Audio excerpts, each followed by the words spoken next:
My name is Sinclair Fleming, Chamber of the BVI Chamber of Commerce.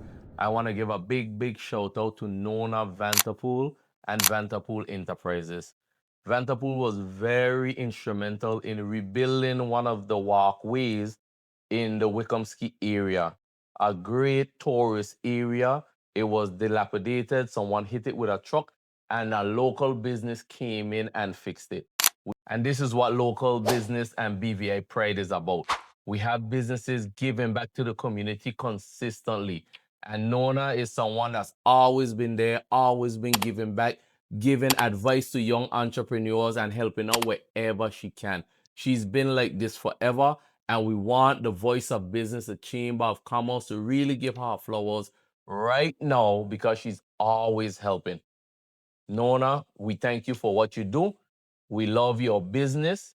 Everyone go to Vanterpools and shop. When you shop local, this is what you get.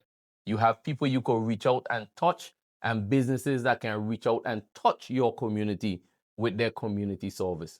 So again, we want to clap for Nona Vanterpool, Vanterpool Enterprises. Support them, and thank you for all you do.